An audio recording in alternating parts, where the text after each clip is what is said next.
Hello, listeners. Welcome to yet another episode of the Startup Catalyst. This is a special podcast which is being run by GRG Gen Next Incubator.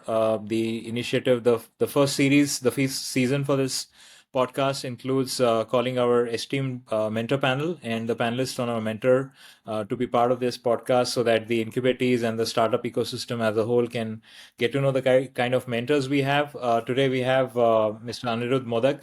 Anirudh has an exemplary career as a working in large company as an employee, going on to become an entrepreneur. And now it's time for him to give back to the society as a mentor, advisor. He's been able to help other startup entrepreneurs scale up in their lives. So without further ado, welcome Anirudh, and would love to help. Why don't you introduce yourself more in detail? I couldn't Thank, probably do justice to yeah, your. yeah. Thank you, Ethel, and thank you for the opportunity, first of all. Just to give you a background, I am from Pune, Okay. and I am an engineer with an MDP from IIM Ahmedabad. And I started working after my engineering in 89, and I worked till about 2013. Okay. So I was mostly abroad. I was in Mhm. Middle East, Singapore a bit. And uh, though I'm an engineer, I was mostly into sales and marketing. Okay. Now, whether you call yourselves a VP or you call yourselves whatever, you're a salesman. I call myself a salesman. I Yeah. love selling. Yeah. So eventually, when I stopped working as an employee, I was the COO of a listed IT company in Mumbai in 2013, Hmm. and I have had varied experience. I was in India. Yeah, I was working for good organizations like Kirloskar Oil Engines, Godrej and Boys, and then I went abroad. I was selling for Ford. Then I Hmm. moved back to India. I was into the telecoms domain. I was with Reliance, Airtel, BPL Mobile. Yeah. And then I again joined an organization which was into objective assessments, Right. psychometric tests. Yeah. And I was in India. It was a British company. Uh-huh. So that was a good experience and actually working with a multinational in India. Right. And a lot of things to learn there. Then I went to Dubai for a couple of years with another organization. And I came back and then I joined this IT services company. Okay. And the best part is, the CEO of the IT company was my client when I was selling Airtel, Yeah. fixed line telephony.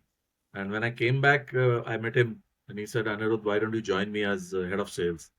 Hmm. No, I said, boss, my understanding of IT is limited to, Excel and Word. He says, I'm looking for somebody with a fresh perspective. I think it worked because I could add value and I eventually became the CEO. Okay. So that was till 2013. And then in 2013, I, along with a few other colleagues, we founded our own fintech startup. Okay. And it basically was into payments. We created Okay. a solution, a product, a payments Hmm. hub, which used to sit between the core banking and the various payment gateways. And Right. we ran it till 16, and we got a decent exit in 16. Okay. And at that time, I was not yet 50.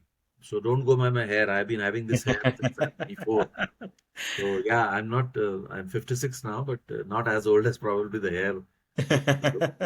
That's a good one. I like Yeah, that. yeah, yeah. So I was not at 40 when I got to exit, and as you know, just making money is not all about it. Of course. True. It's a lot more than just making money. Yeah. So luckily for me, a friend of mine, he said, Anirudh, ज्ञान बांटते रहते हो तुम दुनिया भर. Why don't Hmm. you help me? So he was running a MSME organization. He was my first client, and he continues to be my client today. Wow. So for 8 years now. So I Hmm. started working with him. I also evolved I was not used to consulting or advising. I was Yeah. an employee all along and then a Hmm. startup founder. So I Right. evolved my style. Every consultant has his or own style, Yeah. the way in which you approach how you Of add. course. True. True.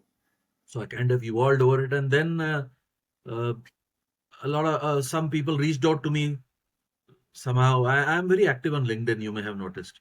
Right. So Right. I have been active, and some people reached out to me saying, Anirudh, would you like to work with us? And kind of grew. And then for some time in the middle, I did a bit of aggressive BD kind of a role, where Yeah. tries to go and see what one can do. Uh, But last 4 years or 5 years now, 100% of my new clients are through references. Okay. So that's when I kind of gravitated into consulting. And now at this point, I have also tied up with people like me, uh, you know, p- people who have had experience of doing Yeah. things and would like to give back. And Okay. so I founded my organization called Guru on Tap Consulting, Mm-hmm. and in many years now, and we have got about 65 plus clients now. Wow. Yeah, and That's we quite a work. good number. Yeah, yeah. Thank you. And what do you consult on mostly? Yeah, so mostly I consult on organizational strategy is the first thing, Right. because just having an idea is not equal to running an enterprise. Yeah. Yeah, a lot of Yeah. startup founders need the help to take it from an idea to the point where they're running an organization. Right. So because of my varied experience, I would like to believe that I have add value there. Mm-hmm. The second thing is, as I told you, Ethel, that I'm a salesman at heart, so I continue to be. I love trying to, spread the word about selling. Okay. So, sales and marketing consulting or advisory is one of my largest suites. Got it. And I don't sell for anybody. I'm not an agent or a commission. I Right. help create capability in my clients. Mm-hmm. The third thing which I do, because I've seen your profile also, you also work for good organizations. Yeah. Performance management is something which we have been taught in terms Mm. of KRAs, PLIs, reviews, MIS. A lot of startups and small organizations don't have that, uh, experience. Yeah. So they look for somebody to help them. Hmm. The fourth thing is, because of my the fact that I had an exit, I got pretty good, decent connectivity with investors. Okay. So I help a few of my clients raise funds. I don't Mm-hmm. do it as an investment banker. I'm Yeah. more of a consultant. Okay. So that's how it kind of gravitated into it. Yeah. Yeah, long story, right? I was just thinking maybe if I just stop the podcast here itself, the incubators would have learned so much from you already. And then we Thank just you. got started, right? Yeah, yeah, we just got started. No, I think it's a privilege for us to have someone new with such a varied experience, and I'm sure the incubators will reach out to you for anything and everything that you are consulting on. Since you know the landscape so well, with not just the recent budget announcement a week back or less than a week back, or the recent election victory, a lot of uncertainty or ambiguity stand as far as the startup ecosystem is concerned. Would love to hear what's your take on the market. What's the startup ecosystem looking like from your lens? And what would you call out as a few trends which you are observing? Very nature of the fact that we are in the startup domain means change is permanent. Yeah. It's always a change. From the time I started to people before me, and now people after. So it's mostly about innovation, disruption. It's questioning the status quo, Hmm. trying to identify problems which are not getting solved, and Yeah. then solving it in a manner which you can sell. So a lot of trends are emerging now. Lately, the trends I see is in terms of sustainability and green tech. A lot of my clients, a lot of conversations where I go as either as a mentor or an advisor or a jury or whatever capacity, Yeah. I see a lot of people talking of sustainability and green tech. So particularly since COVID, there's a lot of concern about how are we treating ourselves and the world. So whether it is EV startups, whether it is battery and charging ecosystem startups, so sustainability and green tech is one area where a lot of Okay. people are doing a lot of good work. Yeah. Second is, of course, health tech and telemedicine, Hmm. where again, if you start from Practo to 1mg to Pharmacy, and now a lot of startups are working on diagnostics, wherein by minimal or apparently non intuitive inputs, they are able to predict uh, Yeah. you know, so by, let's say, the smell of somebody's sweat, or by the temperature of somebody's skin, they're able to predict whether that person may be susceptible to something more sinister. Wow. Okay. And it's obviously towards improving the quality of life, right? Hmm. The faster you catch a disease, nip it in the bud, it's easier for one to. So a lot of telemedicine, a lot of diagnostic startups are coming up.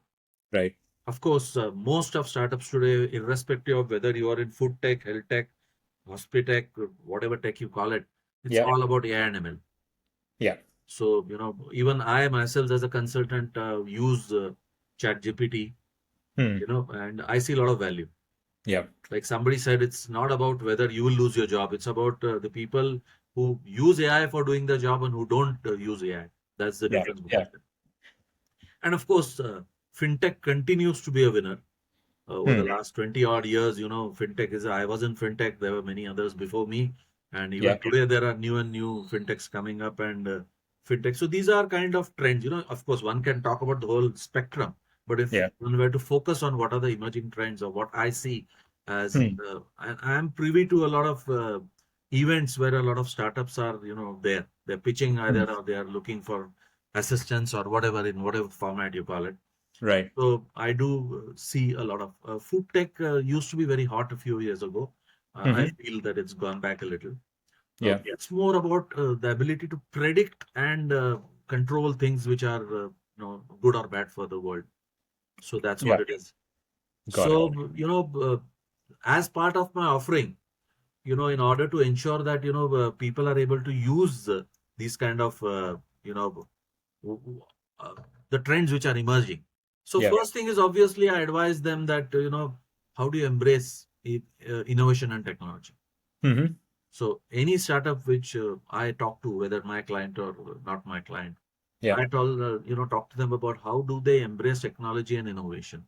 Hmm. So whether it's investing into AI, ML, blockchain, whether it is continuous R&D, Yeah. what are they doing? Because the base of any startup today, even if Hmm. you're talking about not-for-profit startups, like Yeah. I do a lot of work with social impact startups also, as Hmm. part of Pune International Center or Yeah. PCSIC, even they are using technology. Uh, Sustainability focus is there for all of them. So every startup I advise them that how do you have a sustainability Yeah. leverage data analytics, whether Right. it's big data and analytics, it's consumer behaviors, market trends, operational efficiencies. How do you leverage data? Hmm. Because data is there, past data is there, current data is there, future probably. How do you Yeah. use that to better predict things, better control Right. things? And of course, enhance your digital presence, be it your digital marketing, be it your social media, be it your e-commerce, be it your mobile apps. That's one of the ways in which you can be abreast of the trends. Yeah. And even if there's something new coming up, you are probably aware before the other guy as to what's happening. Right. And one more thing which is coming out very strongly nowadays is the focus on customer experience. Hmm. So it's no longer about what I do well. It's about how does the customer take it?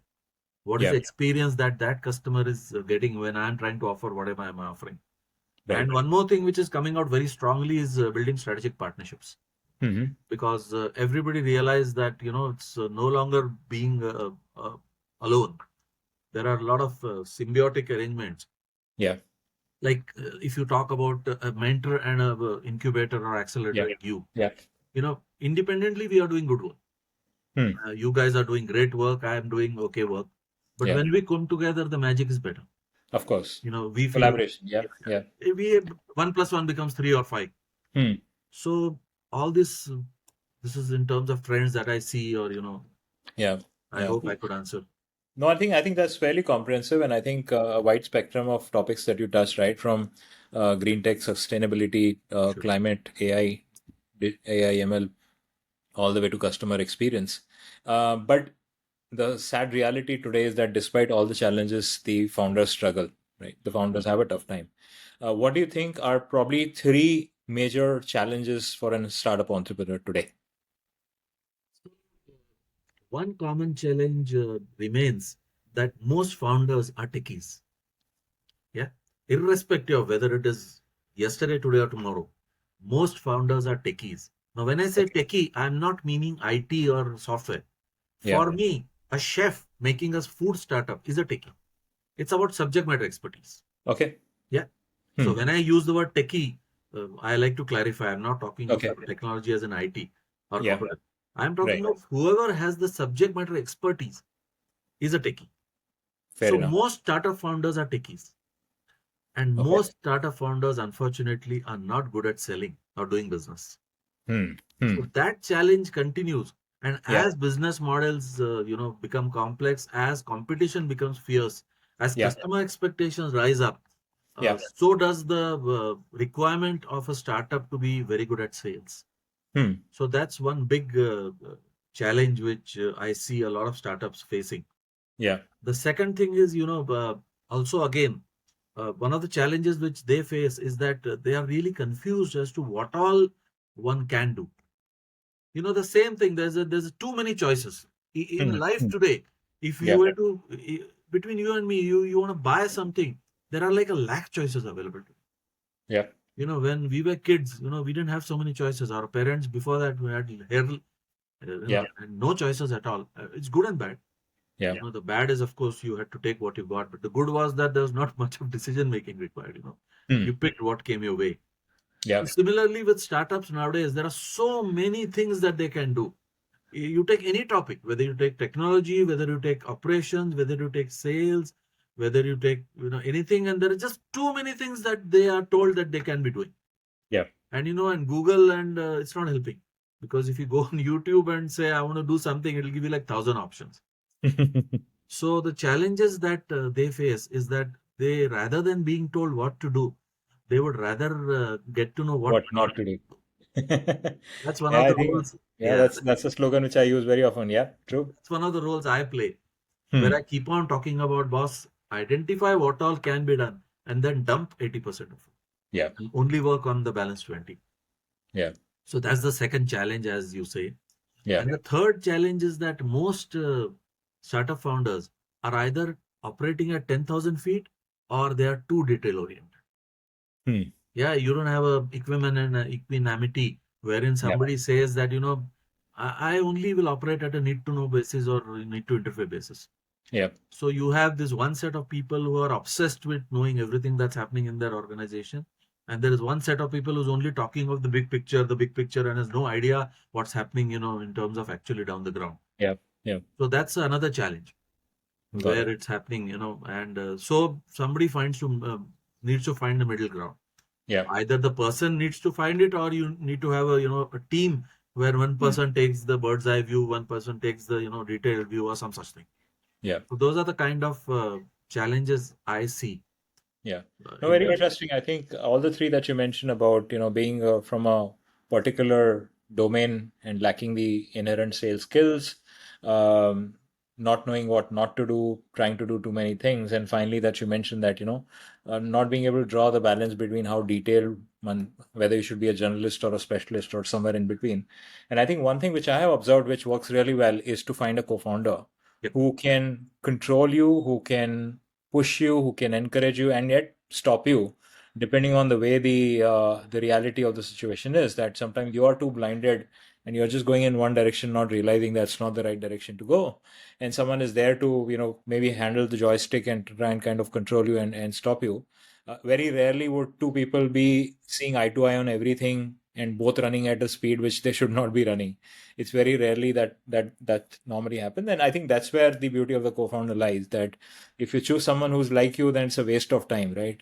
You're giving up 50% equity for someone like you, which is a waste, right? You would rather go with someone who's got complementary skills, and both of you as a combination are the ones who are going to work, and neither of you can do without the other, right? So that's what will keep the enterprise going. It shouldn't happen that one guy feels that no, I'm doing everything and I don't need this guy along with me as well.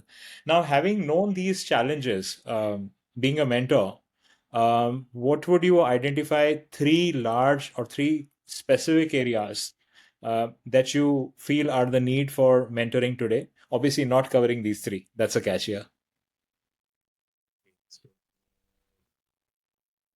I hope I'm not exhausted all fields of mentoring for you. Like, Thinking, that's a good question. So, one area of mentoring which I don't know whether I'll be able to answer three or not, beyond the ones which I spoke. yeah, yeah, But one area is, a lot of times startup founders they want a sounding board. Yeah. A lot of time they want a sounding board because they yeah, have crazy ideas in their brain, yeah, and they need somebody who has contradictory skills. One yeah, is that that consultant or a mentor needs to be crazy enough to understand what they're talking. yeah, Otherwise, there's a gap. Many a times I've seen this gap with many people my age, where they yeah, have lost the ability to comprehend new tech. Hmm. And I'm not saying it as a derogatory comment. Of course, I understand that. Yeah. Yeah. Happens, So some people have just lost the ability to comprehend what the startup founder is trying to say. Yeah. So they need at one end somebody who understands what they are talking about. At the same time, they need somebody who brings in the practical experience of life, saying Hmm. that boss, ab jo keh rahe ho, whether it will work or not, or Yeah. because most of us, you're also, you have a few gray hair.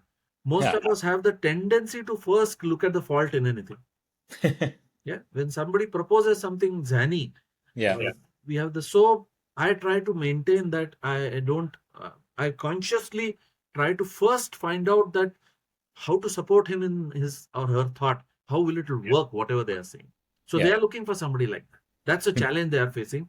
That somebody who brings in both the ability to understand and comprehend, and Yeah. also the hardcore experience and expertise of being an employee, being a startup founder, having been there, done that.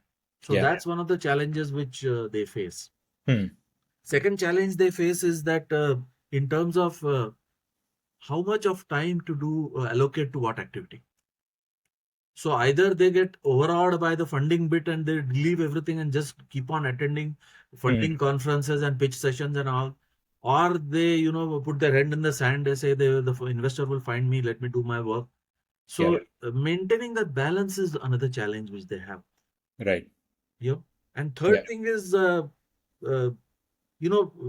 most startups have a mix of young kids and not so young kids as team members. Hmm. Now, one of the challenges which I see them facing is cultural issues. Cultural issues is one of the big thing which happens. Yeah. Or someone might be comfortable wearing shorts and coming to office, and someone might not be comfortable. Hmm. Or someone might be comfortable with diversity and inclusivity, someone might not be comfortable with Right. diversity and inclusivity. So I see a lot of startup founders struggling with that, with their Hmm. own identities as well as the identities of their co-founders or their teams. So they require a lot of mentoring, handholding there as to it's not what you are, it's about what you're trying to do about what you're doing is what matters. Yeah. So I hope I could answer. These are, Yeah. I've had some experiences. So, Yeah. and I luckily I've see. also had some startups abroad, overseas also. So I got Hmm. some flavors which one may not get in India. Yeah. Yeah. No, I see a lot of startup founders listening to this episode getting very disappointed that you had two chances to talk the F word and you didn't. You didn't mention about funding.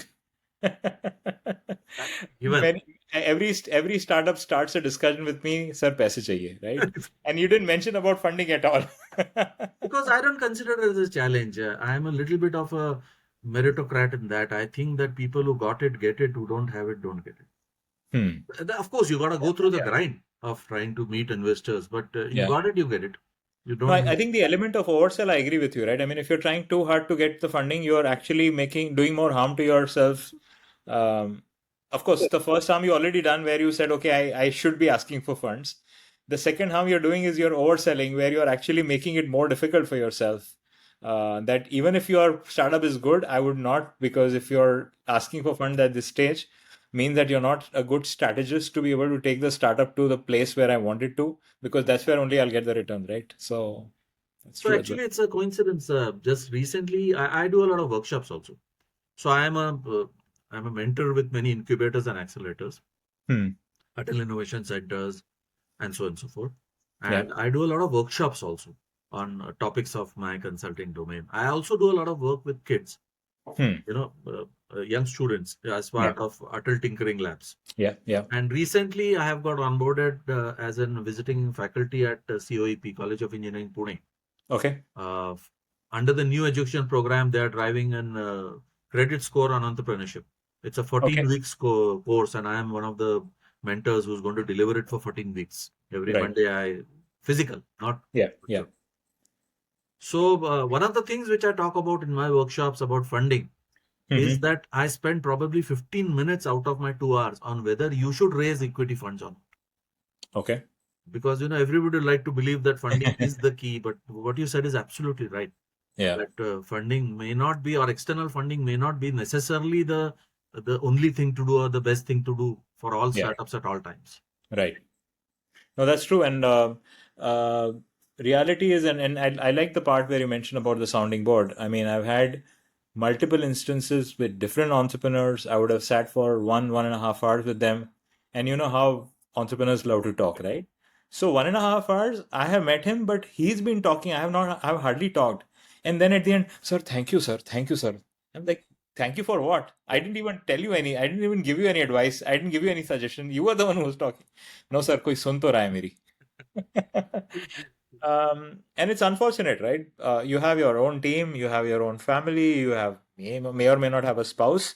You can't be honest with any of them because the moment you start being honest, they'll be like, "बोला था ना, मैंने तुम्हें बोला था मत करो, तुम कर रहे Correct. हो." Absolutely. That hectoring tone comes into your communication. Exactly. Yeah, yeah, yeah.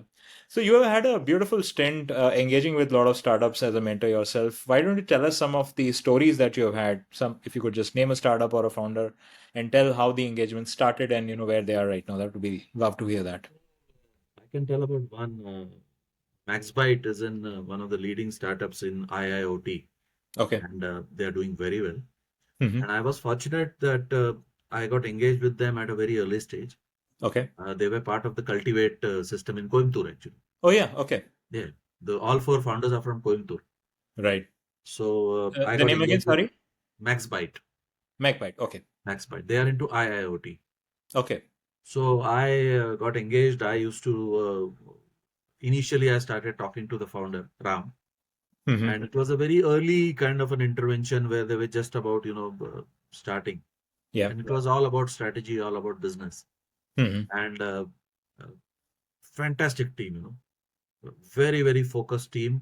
Of course, there were four of them, and they complemented each other well. But Yeah. like any startup, they had their own struggles. They had their own challenges. Yeah. Most of them are first generation entrepreneurs. Many of them have limited work experience. Yeah. So I could guide them a little in terms of entrepreneurial, organizational strategy and business. Yeah. And then that continued for some time, and they grew a bit. And Hmm. then again, for a year or two, we were not connected. And then they came back and said, Anirudh, we would like you to, work with us in terms of delivery excellence. So Hmm. I worked with two of the directors Right. on delivery excellence because, like any startup which is exponentially growing, Yeah. operational and delivery issues, which are good issues to have, Of course. become important.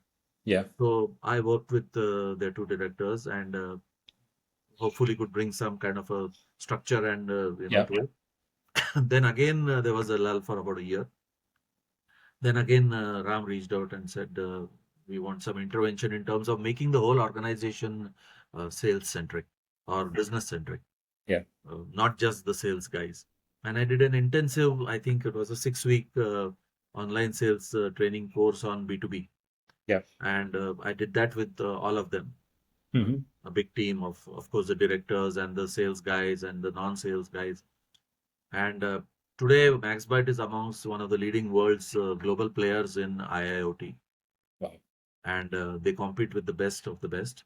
They Okay. have presence across the world. They are in the US, they are in the Middle East, they are in the Southeast Asia, Yeah. and I have high respect for MaxByte. Wow. Ram, the founder, the CEO, Surendran, Devarajan, Sai, they're all extremely focused people, and they have grown well. Hmm. And so it's one very good story that I'm proud of. Right. And they're No, doing well. lovely. I think it's always good to have this kind of a resonance where you can relate to the founder's story and share on that. I believe one of the major source of knowledge and wisdom, not just for people like us, but for entrepreneurs, are books. Great. You look like a well-read man, so I can ask you if you would recommend some books which you feel you would recommend to startup entrepreneurs to read.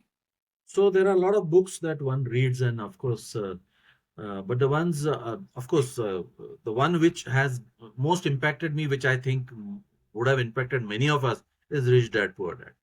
Yeah. Yeah, it's more about creating a mentality. Hmm. It doesn't have too many hard skills in it. It's Yeah. more about conditioning a person to think like an entrepreneur. Yeah. Yeah, and so that's one book which I suggest every person, whether a startup founder or not, Yeah. should read is Rich Dad Poor Dad. The second book is The Lean Startup by Eric Ries. Yeah. Again, it's a very good book, and the need of the hour is to be a lean or a frugal startup. And Hmm. that's one of the things which we spoke about, that how Yeah. can you ensure that you bootstrap your organization till the point where you either don't need external funding as Yeah. equity, or Hmm. you have taken the valuation so high that Yeah. you're not sold down the river. Hmm. So the Lean Startup is a good book. Then of course, Zero to One by Peter Thiel and Blake Yeah. Masters. Yeah. It's about how to create and innovate rather than just compete. Huh. So these are some of the books that I believe could be useful to Wow. startup founders. No, beautiful books. I've read all three of them. Not I'm a sure. surprise, I'm sure. but it I think it's important to relate to these stories. I mean, I mean, Rich Dad Poor Dad is pretty old, but it's amazing that the wisdom still holds good, right? I mean, there are, and they would probably never get outdated at all, right? The last question is my favorite part, where I flip the mic around. What's the question you have for me? Okay, go ahead. So I'll first ask the question. Now you decide how you wanna do it. So one question is that there are many incubators and accelerators in the market. Yeah, Why should startups prefer GRG Next? very good question. Yeah, So that's I an think, yeah. okay. You can answer this, then I'll ask you the second No question. problem. Yeah. No, I think that's a very wise question, and the best part, the good news for the founders and startups is incubator is not a competitive ecosystem. It's a cohesive and a collaborative ecosystem. Number one, we in fact work closely with some of the incubators here in Coimbatore. One of the largest incubator, Forge, has actually reached out and said, "Okay, we are here to support you. Please let us know how we can help you to grow." I think the simple fact that there are far more startups than the number of incubators who could host them. The fact is not about what differentiates one incubator versus the other. The fact is what one incubator can demonstrate to the startups or convince them that an incubator is what you need to be at, right? Get out of those, shitty offices, get out of your house, get out of your bedroom, get out of your garage.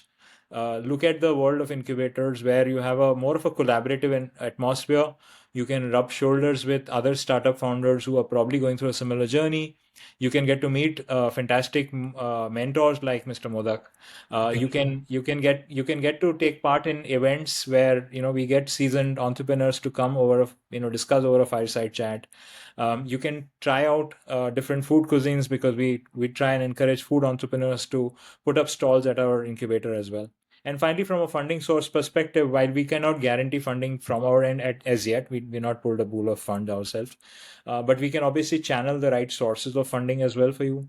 And if you really are in a position where you can justify the requirement from a external investor to be able to fulfill that requirement, then that's there. So I think that's the crux of it. We are not like pitching ourselves as something better than other. We're just trying to find more startups which are not at an incubator right now and should come to one. If you choose us, that's great. Yeah, that's the answer, short and I sweet. think that's a very good answer. And I like the way you said it's not a competitive but a cohesive. Yeah, yeah. It is a cohesive. I don't know why some incubators make it a competition, but most sane ones would like to believe that they operate in a cohesive ecosystem. Yeah. No, I think if you try to become too competitive, I mean, if you try to become too aggressive as far as becoming a very highly profitable unit, you will have a challenge because that's not the reality. If you want to make a lot of money, incubator is not the business that you invest in. That's plain and simple, right? And it's more of a social cause Yeah. issue, right? We're trying to do good to the community. As long as we're trying to do good to the community, our objective is served. So yeah, that's the point. Sorry. Second question is to you as an individual, that I follow you on LinkedIn. We are Thank you. connected. And how do you balance your full-time job? Because I am aware of the role of somebody who's managing a incubator as a CEO or running the show basically, Yeah. and all your physical stuff. How do you do that? I've been asked that question quite a few times, so I'm not surprised, and I have a ready answer for that.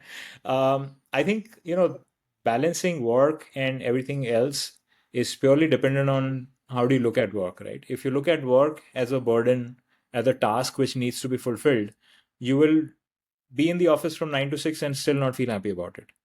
But if you take work as leisure and you take work as something which you enjoy doing, you will find your ways to lessen up the burden while still completing the task, which means delegate, collaborate, share, open up yourself, expose yourself to what you're doing so that more and more people can come and poke holes, give you suggestions, and help you get better, right?